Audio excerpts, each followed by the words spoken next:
Hello students, कैसे हैं आप सब लोग। उम्मीद करती हूँ सब अच्छे होंगे और स्वस्थ होंगे। मैं Meena Rana ICT virtual class में आपका स्वागत करती हूँ। स्टूडेंट्स, हम पढ़ रहे हैं क्लास 10th की हिंदी। प्रीवियस लेक्चर में हमने यहाँ मंगलेश डबराल जी द्वारा रचित आपका संगतकार कविता हमने पढ़ी, और ये कविता लिखी है उन्होंने मुख्य गायक के पीछे जो सहायक गायक होते हैं उनके बारे में, और उन्हीं को संगतकार कहा गया है क्योंकि वो मुख्य गायक के साथ किसी भी गाने को गाते हैं तो वो जो है उसकी आवाज को चार चांद लगा देते हैं, और जहां मुख्य गायक रुक जाता है, जहां वो अपने सुरों में खो जाता है, वो उस मुख्य लाइन तक उसको लाता है। तो यहाँ मुख्य गायक के बारे में एक कविता लिखी है, इसको हमने प्रीवियस लेक्चर में पढ़ा था। आज की क्लास में हम इसके प्रश्न उत्तर करेंगे, लेकिन इससे पहले हम इसको एक बार रिवाइज करेंगे। तो आइए कविता की पंक्तियों को पढ़ते हैं। यहाँ कवि कहते हैं, मुख्य गायक के चट्टान जैसी भारी स्वर का साथ देती वह आवाज सुंदर कमजोर कांपती हुई थी। वह मुख्य गायक का छोटा भाई है या उसका शिष्य, या पैदल चलकर सीखने आने वाला दूर का कोई रिश्तेदार। मुख्य गायक की गरज में वह अपनी गूंज मिलाता आया है प्राचीन काल से। तो यहाँ पर कवि कहते हैं कि जो मुख्य गायक है, जो किसी भी गाने में गाना गाने वाला जो मुख्य गायक होता है,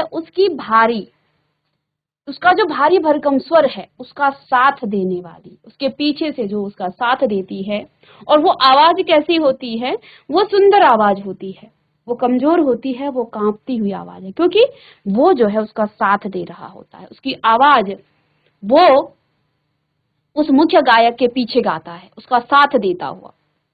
आगे कहते हैं, वह मुख्य गायक का छोटा भाई है या उसका कोई शिष्य है, या पैदल चलकर आने वाला, उसका कोई दूर से आने वाला, उसका कोई रिश्तेदार हो सकता है। तो वो जो पीछे से संगतकार है, वो या तो उस मुख्य गायक का छोटा भाई हो सकता है, या उसका शिष्य हो सकता है, या कहीं दूर से पैदल चलकर आने वाला उसका कोई रिश्तेदार हो सकता है। मुख्य गायक की गरज में जब मुख्य गायक गाना गाता है, वह अपनी क्या कहते हैं, वह अपनी गूंज मिलाता आया है प्राचीन काल से, यानी कि वो शुरू से ही उस मुख्य गायक के पीछे से गाता आ रहा है।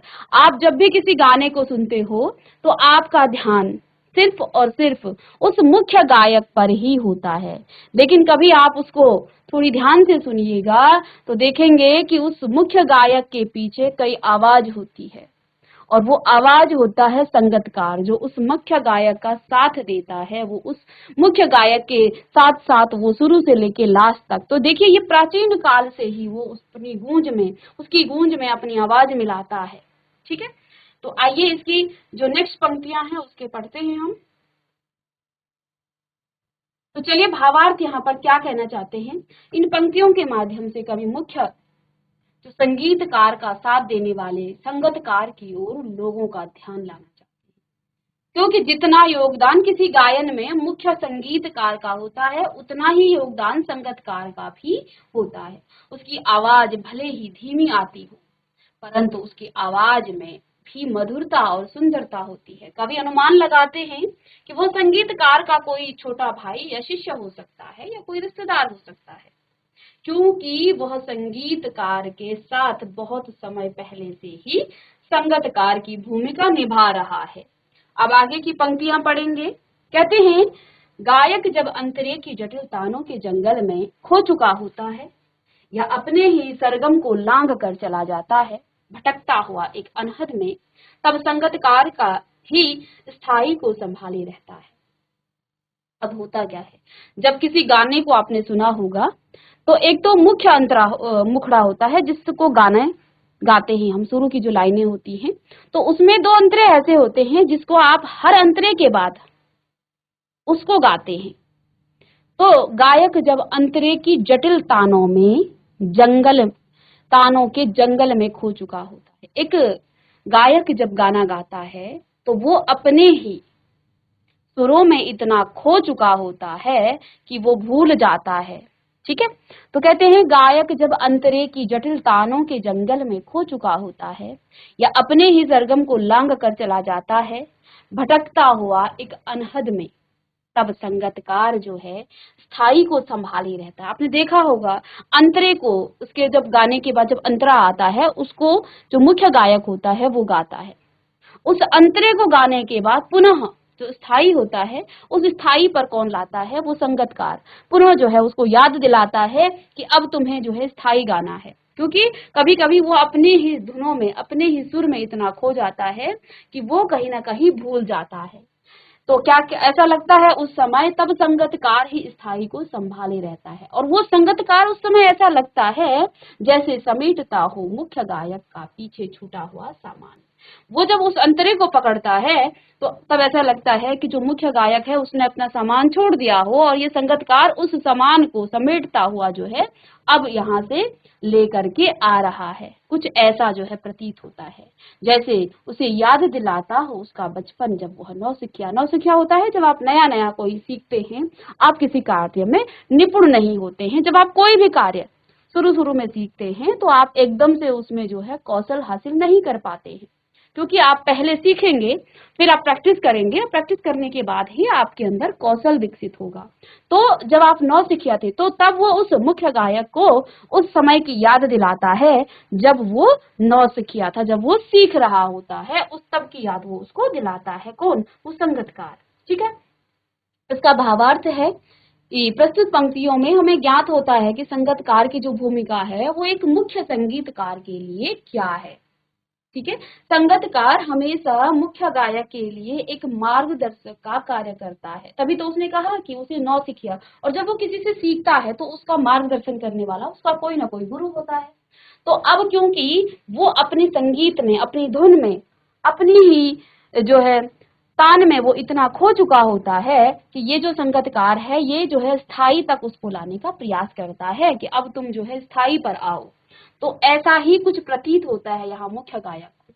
तो देखिए यहाँ संगतकार की भूमिका एक मुख्य संगीतकार के लिए क्या है। संगतकार हमेशा मुख्य गायक के लिए एक मार्गदर्शक का कार्य करता है। जब जब भी गायक अपने संगीत की मुख्य लय से भटक जाता है तो संगतकार ही मुख्य सुरों तक वापस उस आने में उसकी सहायता करता है, क्योंकि वो सुरों में खो जाता है। अंतरे जब आते हैं तो लय में परिवर्तन आता है। संगीत में जब अंतरा आता है तो फिर वहां लय में थोड़ी सी परिवर्तन आ जाता है, और कभी कभी वो लय, वो जो अंतरे होते हैं इतने जटिल हो जाते हैं, कहीं ना कहीं वो उस मुख्य जो स्थायी भाव है, जो स्थायी जो इसमें लाइनें हैं, पंक्तियां हैं, उसको भूल जाता है। वहां पर उसको संगतकार याद दिलाता है, उसको उसका मार्गदर्शन करता है। तो ये यहाँ पर लिखा गया है। फिर आगे देखिए नेक्स्ट कवि पंक्तियों में, तार सप्तक में जब बैठने लगता है उसका गला, प्रेरणा साथ छोड़ती हुई, उत्साह अस्त होता हुआ, आवाज से राख जैसा कुछ गिरता है, तभी मुख्य गायक को ढांढस बंधता कहीं से चला आता है संगतकार का स्वर। कभी कभी वह यूं ही दे देता है उसका साथ, यह बताने के लिए कि वह अकेला नहीं है, और यह कि फिर से गाया जा सकता है गाया जा चुका राग। तो देखिए अब इस पंक्तियों को हमने शायद इसमें जो है नहीं किया था। जो तीसरा काव्यांश है, हम 2 काव्यांश को पढ़ चुके हैं प्रीवियस लेक्चर में। तो अब देखिए, तार सप्तक में जब बैठने लगता है उसका गला, प्रेरणा साथ छोड़ती हुई, उत्साह अस्त होता हुआ, आवाज से राख जैसा कुछ गिरता, तभी मुख्य गायक को ढांढस बंधता कहीं से चला आता है संगतकार का स्वर। कभी कभी वह यूं ही दे देता है उसका साथ, यह बताने के लिए कि वह अकेला नहीं है। अब आप जब गाना गाएंगे ना तो कभी कभी आपकी आवाज जो है, आपकी आवाज जो है कहीं से रुक जाती है। ठीक है, तो क्या कहते हैं, तार सप्तक में जब बैठने लगता है उसका गला, किसका? मुख्य गायक का, प्रेरणा साथ छोड़ती हुई, उत्साह अस्त होता हुआ, और जब उसका लय कहीं से भाग जाता है, वो लय से हट जाता है, तब जो है उसकी प्रेरणा, उसकी खुद की प्रेरणा उसका साथ छोड़ देती है। उसका जो उत्साह है वो अस्त होता हुआ उसको प्रतीत होता है। आवाज से राख जैसा कुछ गिरता हुआ, क्योंकि उसकी आवाज कहीं ना कहीं जो है जब कहीं रुक जाती है, तब उस समय तभी मुख्य गायक को ढांढस बंधता हुआ कहीं से चला आता है संगतकार का स्वर। अब जब वो जो है निराश हो जाता है, जहां पर उसको मदद की आवश्यकता होती है, तब कहीं से चला आता है उस संगतकार का स्वर। और कभी कभी वह यूं ही गा देता है। उस समय तो वो उसके लिए ढाढ़स बंधाता है, क्योंकि उस समय वो उस मुख्य गायक की मदद करता है, पीछे से गाता है, तो उसकी प्रेरणा, उसकी आवाज सुन करके मुख्य गायक को भी फिर उत्साह आता है, वो भी फिर पुनः जो है उन सुरों में गाने लग जाता है। लेकिन कभी कभी वो यूं ही गा लेता है, कभी कभी तो वो ऐसे ही गाता है। ऐसा नहीं है कि मुख्य गायक कहीं रुक गया है और इसलिए गा रहा है। कभी कभी वो तब गाता है उसको ये बताने के लिए कि वह अकेला नहीं है, उसके साथ भी कोई गा रहा है। और यह कि फिर से गाया जा सकता है, और ये भी कि फिर से गाया जा सकता है गाया जा चुका हुआ राग, जो राग तुमने गा लिया है उसको फिर से आप गा सकते हो। ये सब बताने के लिए मुख्य संग जो गायक के साथ जो संगतकार है, ये सारी बातें उसको बताता है। चलिए इसके शब्दार्थ आप लिखेंगे। तार सप्तक का अर्थ होता है संगीत शास्त्र से संबंधित एक विद्या होती है। हिंदी साहित्य में प्रयोगवादी कवियों द्वारा संपादित काव्य ग्रंथ।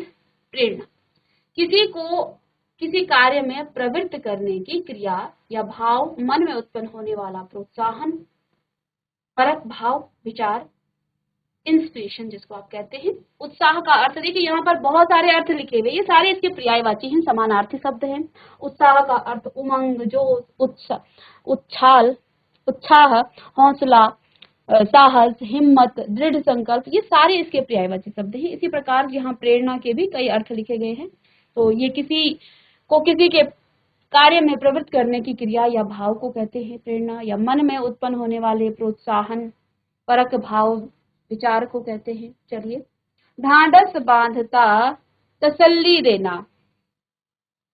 तसल्ली देना, राग किसी खास धुन में बैठाए हुए स्वर का ढांचा, प्रेम, अनुराग। चलिए इन सभी शब्दार्थ को लिखेंगे आप।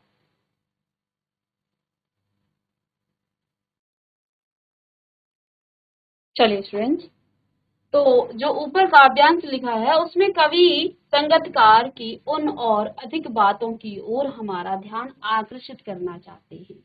यहाँ कवि जो है उस संगतकार के जो मुख्य गायक का साथ देता है, लेकिन हमारा ध्यान उसके तरफ कभी भी नहीं जाता है। कवि का यहाँ इस कविता को लिखने का जो मकसद है, वो कहते हैं, वो चाहते हैं कि हमारा ध्यान उन संगतकार की ओर भी आकर्षित हो।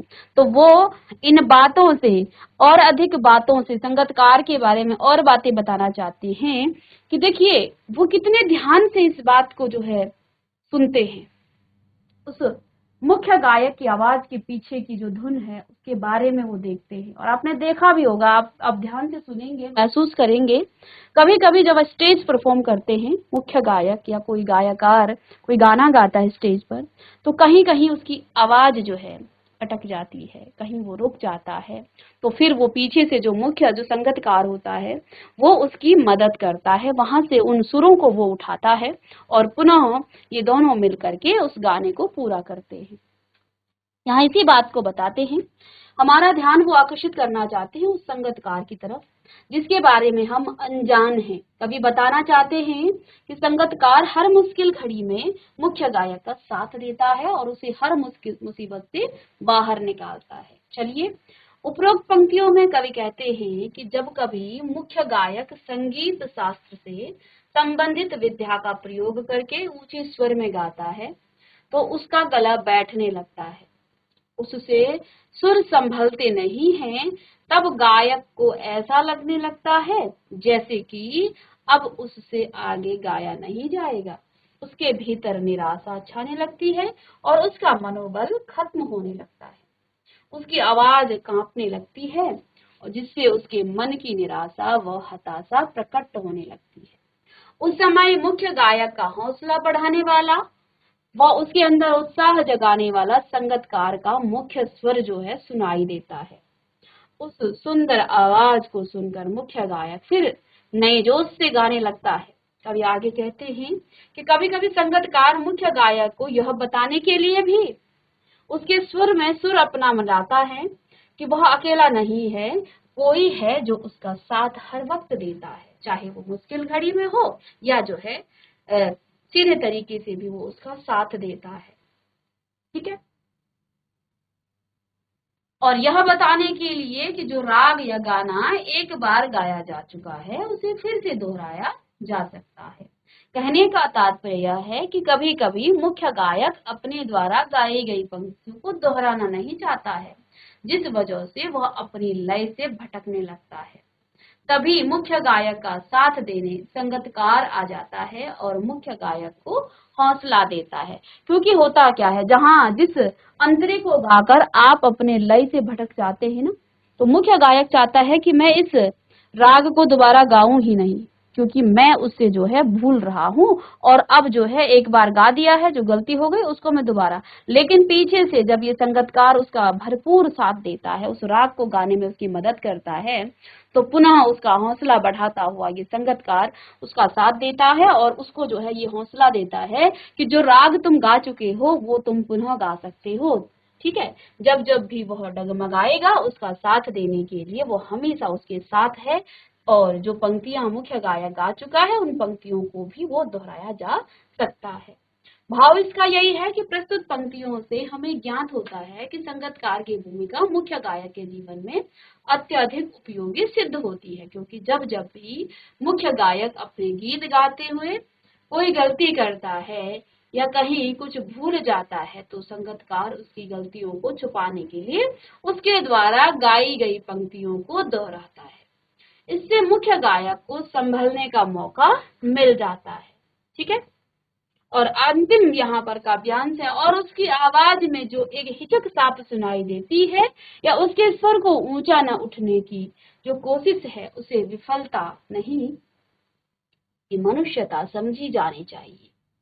अंतिम यहाँ काव्यांश है, और उसकी आवाज में जो एक हिचक साफ सुनाई देती है या उसके स्वर को ऊंचा न उठाने की जो कोशिश है, उसे विफलता नहीं उसकी मनुष्यता समझा जाना चाहिए। अब कहना क्या चाहते हैं यहाँ कवि, कहते हैं कि और उसकी आवाज में हिचक साफ सुनाई, किसकी? उस संगतकार की आवाज में।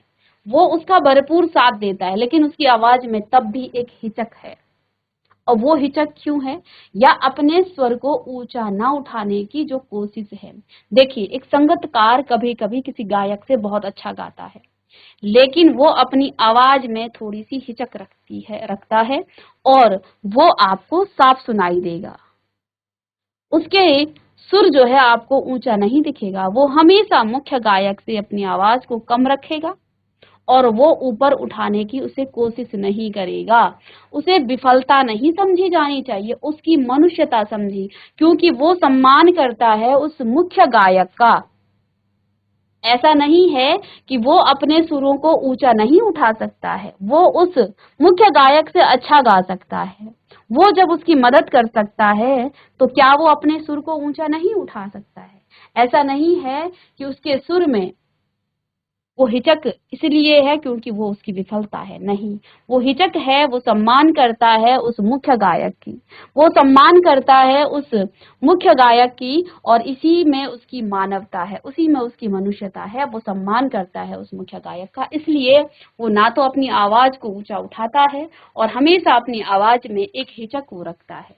चलिए, हिचक का होता है हिचकने की जो क्रिया, या कोई काम करने से पहले मन में होने वाली जो हल्की रुकावट है, संकोच जिसको कहते हैं, आप सीधे भाषा में कहें तो संकोच, कि कहीं मैं ऊंचा। देखिए, आप जब किसी व्यक्ति का सम्मान करते हैं, आप अपने गुरु के सामने आप खड़े होते हैं, तो आप बहुत ऊंची आवाज में नहीं बात करते हैं। आपके मन में एक संकोच होता है कि मैं अपनी आवाज को इतनी धीमी रखूं, इससे ऊंची मेरी आवाज नहीं होनी चाहिए। तो वो आपका अपने गुरु के प्रति या अपने माता पिता के प्रति आपका सम्मान होगा, या आप किसी बड़े से, अपने बड़े बुजुर्गों से आप बात करते हैं तो आप जो है अपनी आवाज का एक लेवल रखते हैं, उस लेवल से आप अपनी आवाज को ऊपर नहीं करते हैं। तो क्या ये आपकी विफलता है कि आप उनके सामने बहुत जोर से बात नहीं कर सकते हैं, आप उनसे तेज से बात नहीं कर सकते हैं? ये आपकी विफलता नहीं है, ये आपकी मनुष्यता है, ये आपका सम्मान है अपने बड़ों के प्रति, अपने गुरु के प्रति, अपने माता पिता के प्रति। तो ये जो है कोई विफलता नहीं है।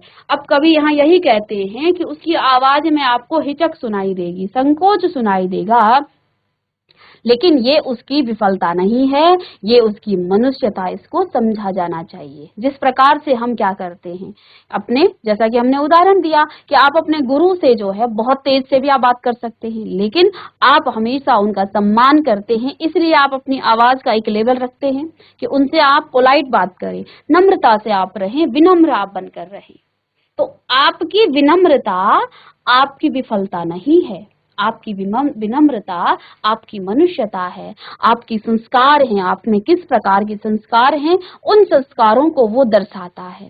तो वो जो संगतकार है वो उस मुख्य गायक से बहुत ऊंचा गा सकता है, वो उससे बहुत अच्छा गा सकता है, लेकिन वो नहीं गाता है क्योंकि उसमें मनुष्यता है, क्योंकि वो सम्मान करता है उस मुख्य गायक का। अब जो स्टेज में खड़ा है वो तो पद में तो वो उससे बड़ा है, और जब वो बड़ा है तो उसका सम्मान करना उस संगतकार का उसकी मनुष्यता है, वो उसकी विनम्रता है, तो इसलिए वो अपनी आवाज को बहुत ऊंचा नहीं उठाता है। ठीक है, तो यही उसकी विफलता नहीं बल्कि वो उसकी मनुष्यता है। विफलता होती है विफल होने की अवस्था या भाव या असफलता या नाकामी, वो उसकी नाकामी नहीं है। अब मनुष्यता क्या होती है? इंसानियत होती है, मानवता होती है, दया होती है, बुद्धि होती है, आदि सज्जनता होती है, वो सज्जन है, इसीलिए तो वो क्या कर रहा है, तो सम्मान कर रहा है। ठीक है, नहीं तो हर व्यक्ति जो है, अब जो पहले ये जो चीजें हमारे संस्कार में थे, हमारी संस्कृति में थी, हम अपने से बड़ों का जो है सम्मान करते थे, राम राज्य हमारे देश में था, लेकिन अब ये जो है कहीं ना कहीं इसका पतन हो रहा है। ठीक है, तो चलिए इन शब्दार्थों को आप लिखिएगा। हिचक होता है, संकोच, सीधी भाषा में हम कहें कई अर्थ निकल जाते हैं इसके। विफलता, विफल होने की अवस्था या भाव या असफलता या नाकामी, तो ये जो है संगतकार की नाकामी नहीं है बल्कि उसकी इंसानियत है, उसमें मानवता है, उसमें दया है, बुद्धि है, सज्जनता उसमें है, एक ही अर्थ है सबका। तो जो भी आप यहाँ पर आपको इस काव्यांश के अकॉर्डिंग, इसके अनुसार जो भी आपको सही अर्थ इसका लगता है वो आप यहाँ लगा सकते हैं। चलिए,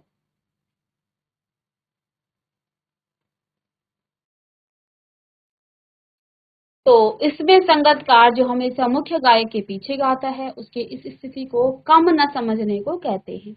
अब यहाँ अंतिम में कवि ने कहा है कि क्योंकि वो मुख्य गायक के पीछे गाता है, उसकी इस स्थिति को आप कम मत समझिए। कहते हैं वो आप कम उसे मत समझिए कि भले ही संगतकार मुख्य गायक के हमेशा पीछे ही गाता है, परंतु उसका इस तरह पीछे गाना कोई संगतकार की कमजोरी या असफलता नहीं माननी चाहिए, बल्कि उसका सम्मान करना चाहिए, क्योंकि वो भी अपने मुख्य गायक का सम्मान करता है, क्योंकि वो उसमें मनुष्यता है, उसमें मानवता है, उसमें बुद्धि है, वो सज्जन है, इसलिए वो जो है अपनी सीमाओं से आगे नहीं जाता है।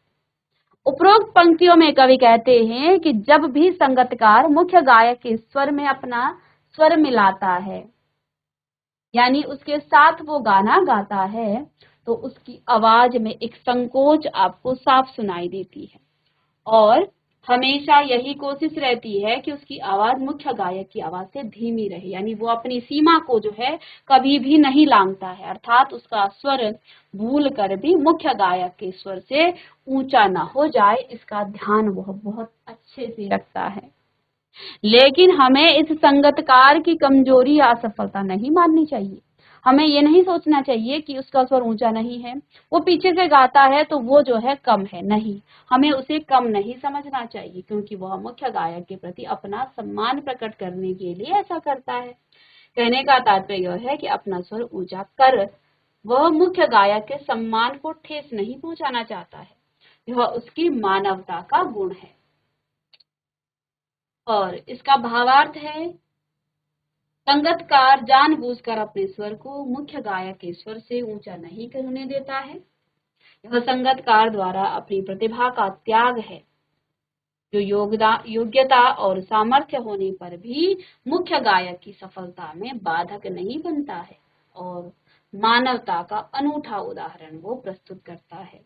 तो उस संगतकार में वो योग्यताएं हैं, वो क्षमताएं हैं, लेकिन वो अपनी प्रतिभा का त्याग करता है और मुख्य गायक की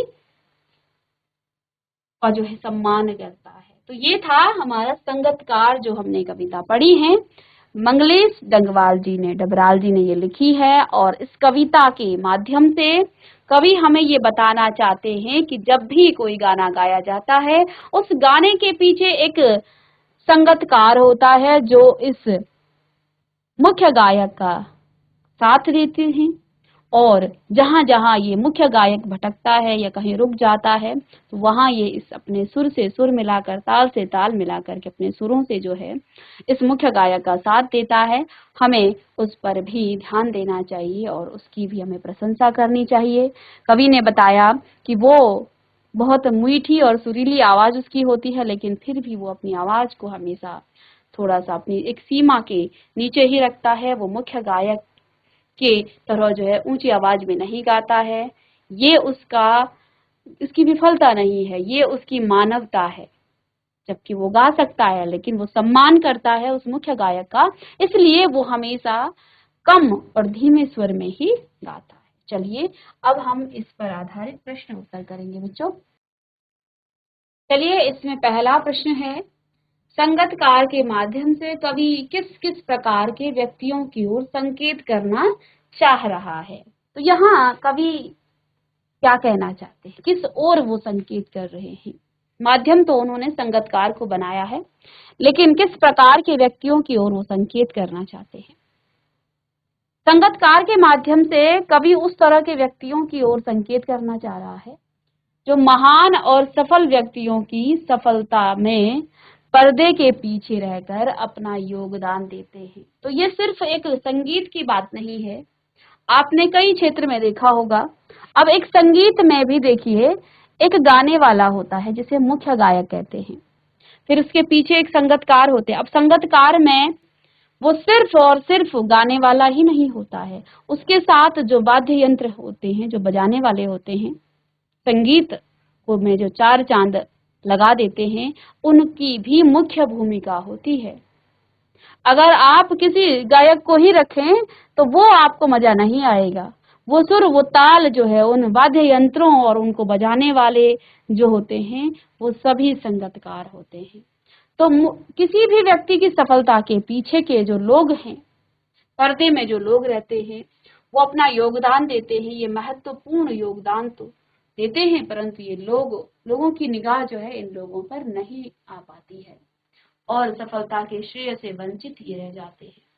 मुख्य गायक की जो सफलता में साथी गायकों, वाद्य कलाकारों, ध्वनि एवं प्रकाश व्यवस्था देखने वाले कलाकारों या कर्मियों का योगदान रहता है, पर उन्हें इसका श्रेय नहीं मिल पाता है। तो यहाँ पर समस्त उन कलाकारों के बारे में हमारा ध्यान वो आकर्षित करना चाहते हैं कि किसी भी महान कार्य को करने के लिए, किसी भी बड़े कार्य को करने के लिए जहां हमारा ध्यान सिर्फ आगे जो पर्दे के सामने होता है उस पर हमारा ध्यान जाता है, उसके पीछे कितने व्यक्तियों का, कितने लोगों का योगदान है, इस बारे में हम नहीं सोचते हैं और हमारा ध्यान उस ओर नहीं जा पाता है। ठीक है ना, चलिएगा इसको आप लिखेंगे।